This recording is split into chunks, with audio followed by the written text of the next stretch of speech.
Shalom, bien-aimés dans le Seigneur. Je suis très heureux d'être là, passer ces instants dans la sainte présence de notre Dieu avec vous. Alors, comme vous pouvez le lire au bas de vos écrans, c'est le prophète Emmanuel Chen Kazadi. Je suis pasteur de l'église House of Revelation Church ici à Dallas.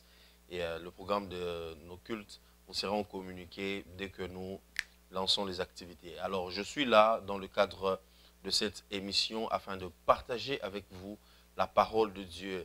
Et évidemment, vous parlez vers la fin de l'émission de ce programme qui est juste derrière moi. Vous voyez les affiches juste derrière moi. Il y a un programme extraordinaire que je partagerai avec vous par la grâce de notre Seigneur. Amen. Alors, je voudrais prier avant que l'on ne commence ces moments. Seigneur mon Dieu, dans le nom de Jésus, je prie pour mon frère, je prie pour ma sœur. Je prie pour les bien-aimés qui nous suivent. Dieu de grâce, que ta main repose sur nos vies comme jamais avant. C'est la fin de l'année, Seigneur. Je demande à ce que ta grâce vienne sur nous, au nom de Jésus-Christ. Amen. Alors, sans plus tarder, je voudrais que l'on prenne nos Bibles dans le livre de Genèse, chapitre 35. Genèse, chapitre 35. Genèse, chapitre 35, le verset 16 et le suivant. Je lis au nom du Seigneur Jésus-Christ. Ils partirent de Bethel et il y avait encore une certaine distance jusqu'à Ephrata lorsque Rachel accoucha. Elle eut un accouchement pénible. Notez très bien cet élément, c'est un élément très capital. Elle eut un accouchement pénible. Elle eut un accouchement pénible. Et pendant les douleurs de l'enfantement, la sage femme lui dit, « Ne crains point car tu as encore un fils. » Et comme elle allait rendre l'âme, car elle était mourante, elle lui donna le nom de Ben-Oni. Mais le père l'appela Ben-Yamin, Benjamin. Rachel mourut et elle fut enterrée sur le chemin d'Ephrata, qui est Bethléem. Jacob éleva un monument sur son sépulcre. C'est le monument du sépulcre de Rachel, qui existe encore aujourd'hui. Je reprends la lecture. Ils partirent de Bethel et il y avait encore une distance jusqu'à Ephrata. Lorsque Rachel accoucha, elle eut un accouchement pénible. Et pendant les douleurs de l'enfantement, la sage femme lui dit, « Ne crains point, car tu as encore un fils. » Et comme elle allait rendre l'âme, car elle était mourante, elle lui donna le nom de Ben-Oni, mais le père l'appela Ben-Yamin, Benjamin. Rachel mourut et elle fut enterrée sur le chemin d'Ephrata, qui est Bethléem. Jacob éleva un monument sur son sépulcre. C'est le monument du sépulcre de Rachel qui existe encore aujourd'hui. Amen. Alors je voudrais partager avec vous pendant quelques petites minutes sur ce thème extraordinaire que j'ai intitulé « À l'école de Benjamin ». À l'école de Benjamin.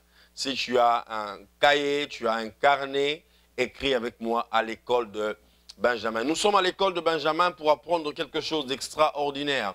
Alors il y a une histoire qui se passe avec la vie de ce bien-aimé. Parce qu'il a eu une naissance très compliquée. Sa maman a eu à donner naissance à lui de manière très compliquée, d'une de ces manières extraordinaires que l'on ne voudra pas souhaiter même à son pire ennemi. Parce que la Bible dit que la naissance de Benjamin était douloureuse. Rachel a eu des douleurs extraordinaires. Déjà, Dieu, dans sa bonté, il a prévu que la femme accouche avec douleur. Mais si la Bible met cet accent là-dessus, cela revient à dire que c'était une douleur au-delà de douleurs normales qui peuvent arriver à une femme. Amen. Si tel n'était pas le cas, je ne vois pas pourquoi est-ce que la Bible devait mettre un accent. Amen. La preuve que cela était très pénible, c'est que Rachel mourut, même suite à cet accouchement. Amen. Alors, frère, cette année est un tout petit peu comme les enfants de Jacob. Vous savez, dans la Bible, Jacob a eu à avoir 12 fils. Et cette année a eu à avoir aussi 12 fils. Cette année a eu à avoir 12 mois. Amen. Et nous sommes au 12e mois de l'année, le mois de décembre, que je baptise comme étant le mois de Benjamin.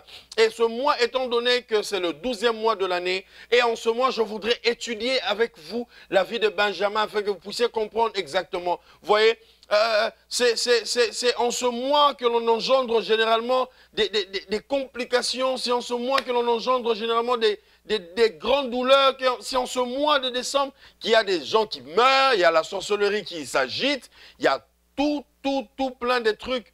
Mes frères, je tiens à te dire que le Dieu des cieux permettra à ce que tu termines ce mois en bonté. Je dis, le Dieu des cieux permettra à ce que tu termines ce mois en bonté, et non seulement en bonté, mais aussi en beauté. Le Dieu des cieux te permettra d'expérimenter quelque chose d'extraordinaire. Je ne sais pas jusque-là à quoi a ressemblé ta vie exactement, mais je suis plus que convaincu, qu'en ce mois de Benjamin, en ce 12e mois de l'année, quelque chose est sur le point d'arriver à ta vie. Quelque chose de merveilleux est sur le point de se passer dans ta vie au nom de Jésus. Si tu me reçois et tu crois en ces choses, donne-moi un amen de gloire et Dieu commence à te bénir. Le Dieu des cieux s'est arrangé pour te faire du bien. Je voudrais entrer en profondeur dans cette histoire. La Bible dit que cette dame, Rachel, a eu à donner naissance à Benjamin d'une manière douloureuse. Elle avait trop mal lorsqu'elle donnait naissance à son enfant. Elle avait trop mal.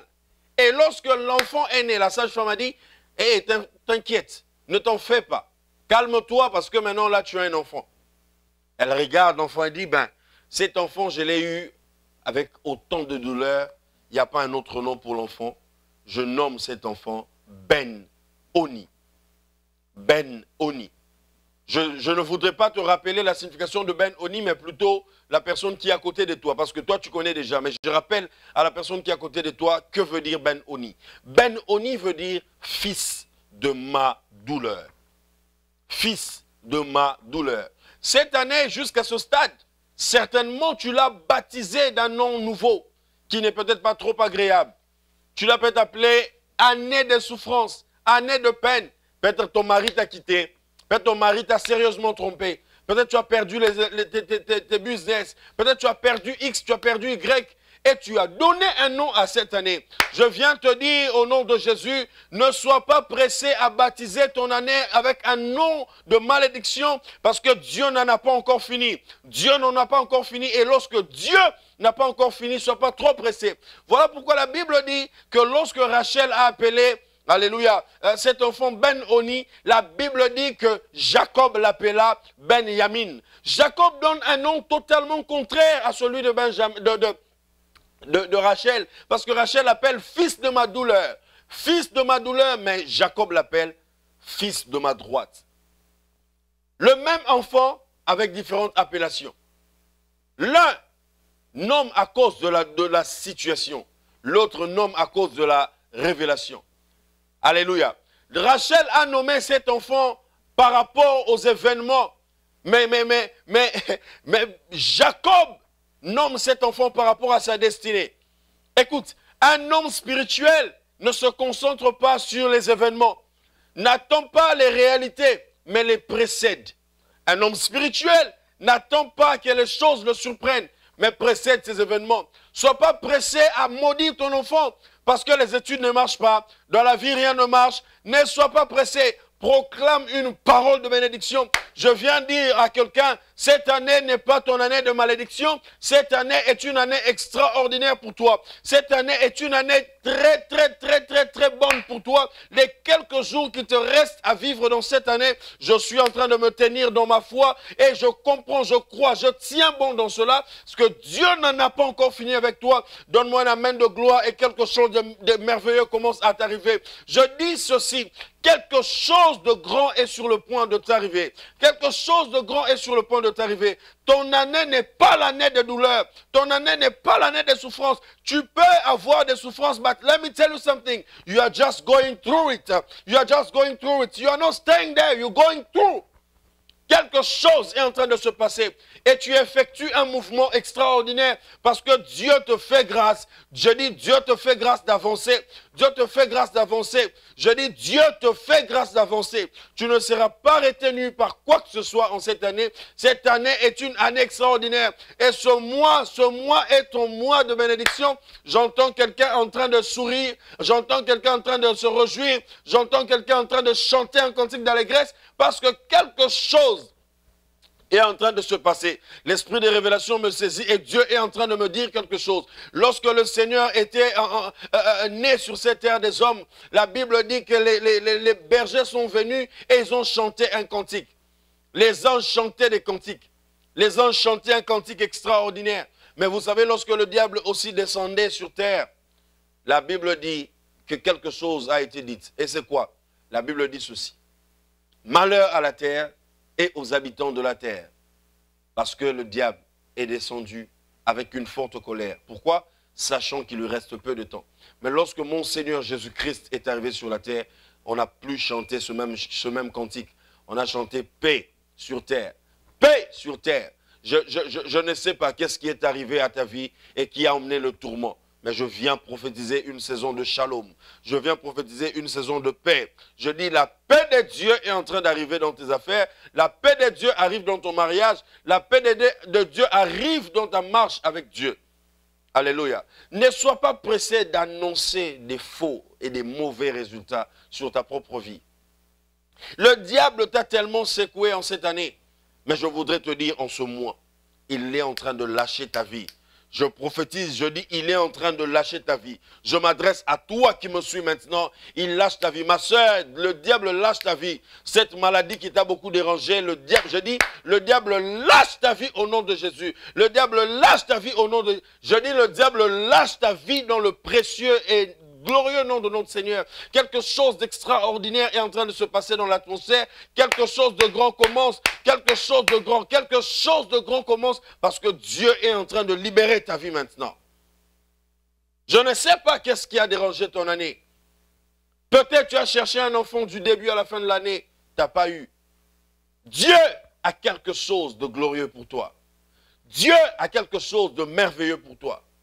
Tiens bon. Tiens bon. Tiens bon, le Seigneur a quelque chose à faire dans la vie de quelqu'un. Je suis venu ce soir, ce matin, je ne sais pas quelle heure, à l'heure à laquelle tu me suis, t'annoncer une bonne nouvelle. Ton enfant, cette année, n'est pas une année de malédiction. Ces affaires ne sont pas des affaires de malédiction. Tiens bon, toi qui veux déjà te décourager, Dieu est venu par son prophète te dire aujourd'hui, tiens bon. Tiens bon. Et Dieu a quelque chose de merveilleux. Alléluia. Dieu a quelque chose de merveilleux à faire. Dieu a quelque chose de glorieux à libérer dans l'atmosphère. Quelque chose de grand est en train de se passer dans la vie de quelqu'un qui me donne un bon amen. Dieu se tient maintenant là pour éradiquer les malédictions dans ta vie. Je voudrais que tu pries avec moi, afin que Dieu maintenant commence à ôter de ta vie tout ce qui est parole de malédiction. Commence toi-même à enlever. Retire de ta vie tout ce qui est parole de malédiction. Élève ta voix maintenant et enlève tout ce qui est parole de malédiction. Enlève ça de ta vie. Enlève ça de ta vie parce que la saison de grandes choses est arrivée. Je dis la saison de grandes choses est arrivée. Enlève les mauvaises paroles de ta vie. Tu n'en as pas besoin. Tu n'as pas besoin de maudire ta vie. Tu n'as pas besoin de maudire ta vie. Enlève ces paroles de malédiction. Enlève ces paroles de malédiction. Dieu a quelque chose. Alléluia. Dieu a quelque chose de glorieux à faire avec toi. Je voudrais prier avec quelqu'un. Tu as remarqué brillamment que cette année n'a pas été une bonne année. Dieu n'a pas encore terminé. Dieu n'a pas encore terminé. Dieu a quelque chose à faire. Je dis, Dieu a encore quelque chose à faire. Dieu a encore quelque chose à faire. Dieu n'a pas encore terminé. Dieu n'a pas encore terminé. Et le Dieu des cieux me dit de te dire, tiens bon, ton mariage devient vraiment une catastrophe. Tiens bon, ma chère. Tiens bon, mon cher. Ça ira. Dieu est avec toi. Lorsque Dieu est avec toi, rien ne peut te bloquer. Lorsque Dieu est avec toi, rien ne peut te stopper. Je dis, Dieu est avec toi. Et étant donné que Dieu est avec toi, tu ne peux que expérimenter la gloire de Dieu. Cette année est une année de force. Ce mois est un mois de force. Ce mois est un mois de force. Ce mois va couronner ton année. Je ne sais pas ce par quoi tu es passé, janvier, février jusqu'à aujourd'hui, mais je suis convaincu que quelque chose est en train de se passer. Quelque chose est en train de se passer. Quelque chose de glorieux se passe maintenant. Quelque chose de glorieux se passe maintenant. Au nom de Jésus. Oh, je suis en train de prier pour cette dame que je vois dans mon esprit. Je vois dans mon esprit une dame qui a cherché des enfants. Jusque-là, tu n'as qu'une fille. Jusque-là, tu n'as qu'une fille. Dieu me parle de toi. Jusque-là, tu n'as qu'une fille. Et tu as cherché des enfants. Tu as cherché des enfants. Tu as cherché des enfants. Tu ne les as plus. Dieu me dit qu'il est au point de te visiter. Dieu me dit qu'il est au point de te visiter. Je suis en train de voir un frère dans mon esprit. Dieu me montre, tu as un don pour chanter. Tu as un don pour chanter et tu chantes très bien. On te dit toujours que tu chantes très bien. Et tu sais que tu as l'appel de Dieu pour servir le Seigneur dans le domaine de l'adoration. Mais ta vie n'est qu'en train de sombrer dans le péché, aujourd'hui ici, demain là-bas, aujourd'hui ici. Toi-même du fond du cœur, tu sais que tu as envie de lâcher cette vie. Mais c'est difficile pour toi. Je prie Dieu que la puissance du salut vienne à toi au nom de Jésus. Que le Dieu des cieux t'accorde le salut. Que le Dieu des cieux t'accorde le salut. Au nom de Jésus, que le salut vienne à toi. Dans le nom de Jésus-Christ. Père, soutiens ce frère. Soutiens, oh Dieu, cette sœur. Soutiens dans le nom de Jésus. Soutiens dans le nom de Jésus. Alléluia, alléluia, alléluia. Dieu est en train de me montrer dans une vision. Il y a un frère qui a eu à faire une affaire cette année au niveau de l'Afrique. Tu as fait cette affaire, ça concernait les véhicules. Tu n'as pas eu l'argent que tu calculais avoir. Il y a une certaine somme que tu devrais normalement avoir, mais tu as eu moins que ça. Et ça t'a vraiment affaibli. Je parle d'un frère. Ça t'a vraiment affaibli. Ça t'a vraiment affaibli. Dieu me dit, il ne t'a pas abandonné. Il est avec toi. Il est avec toi. Il est avec toi. Tiens bon. Tiens bon. Je me tiens ici pour lancer cette invitation. À tous ceux qui ont des problèmes. Évidemment, nous tous, nous avons des problèmes. Et moi, en tant qu'humain, je ne peux pas être la solution à ton problème. Mais le Dieu des cieux a une solution. Il est la solution à ton problème. Il est la solution à ton problème. Je te donne cette invitation. Ce vendredi 28 décembre 2018 à 17 h. Toutes les informations sont sur l'affiche qui est juste derrière moi. Je demanderai à la régie de balancer ça pour que vous puissiez voir avec tous les détails, l'adresse et tout le reste. Ça sera à Irving, vendredi 17, vendredi à 17 h, vendredi 28 décembre à 17 h. Le thème que nous allons exploiter, c'est « The Movement of the Stone ». Les mouvements de la pierre. Sur les affiches, beaucoup de gens vont croire qu'on a dit les mouvements de la prière. C'est de la pierre. Les mouvements de la pierre. Ben, de quelle pierre le prophète va parler? Alors voilà, viens, je t'invite. Tu es malade. Tu as un problème. Tu n'as que des songes, des cauchemars. Toutes les nuits, c'est des cauchemars. Tantôt tu rêves, on te tue. Tantôt tu rêves. Viens, Dieu a quelque chose à faire avec toi. Alléluia. Viens, Dieu a quelque chose à faire avec toi. Avant de revenir sur l'invitation de cette conférence et prier pour vous et clôturer, je voudrais vous laisser pendant quelques minutes suivre cet extrait de ce service prophétique. Que Dieu vous bénisse. Can you give God big hand somebody today?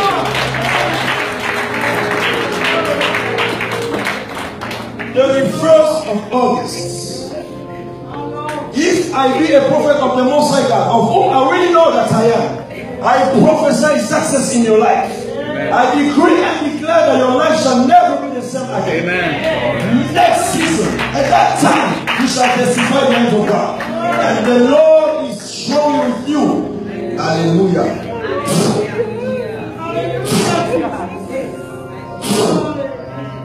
Hallelujah, Jesus. Yes, I release this anointing. I release it. I speak healing. I speak blessing. I cancel spirit of death in the name of Jesus. In the name of Jesus. In the name of Jesus.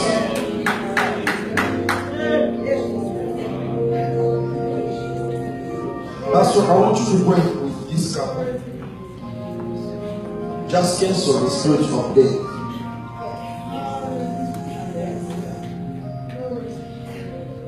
Just cancel that. The time is up. I think I should give the microphone back. But I see this name. It's actually a name of a family. Lister. L-I-S-T-E-R. Lister. I may mispronounce it, you know. Lester. L-I-S-T-E-R. That's your thing now. Where is she? Okay, since she's not here, we'll talk about her next time. God bless you. Nous sommes de retour. Je crois que ce service a béni quelqu'un. Et Dieu t'a mis à cœur de venir te joindre à nous. Le numéro qui se trouve là, c'est mon numéro. Écrivez-moi, appelez-moi. Et sur Facebook, c'est carrément le même nom, Emmanuel Chen Kazadi. Trouvez-moi. Servons Dieu ensemble. Mettons les batteries en marche. Prions pour que quelque chose change dans votre vie. Que le Seigneur vous bénisse. On se retrouve le 28 décembre 2018, ici à Dallas, à Irving. L'adresse est là, c'est sur Country Club. L'adresse est là, la salle de Papa Delon, pour ceux qui connaissent Papa Delon, la salle de Papa Delon. Venez et cherchons le Seigneur. Que 2019 ne commence pas comme ça. Viens écouter les oracles de Dieu sur ta vie. Viens écouter les oracles de Dieu sur ta vie. Certainement, quand tu lis prophète, Namutu Nambalamoko, tu es en train de te dire que c'est encore un nouveau aventurier. Dieu a encore des gens en réserve. Alléluia. Dieu a encore des gens en réserve. Nous ne sommes pas mieux que les autres, mais nous croyons que nous craignons notre Dieu et nous manifestons la puissance de Dieu au vrai sens du mot. Viens et Dieu ne manquera pas de te faire du bien. La faveur de Dieu est sur toi et ta journée est bénie au nom de Jésus-Christ. Amen. Shalom chez vous, c'était le prophète Emmanuel Chen Kazadi. Que Dieu vous bénisse.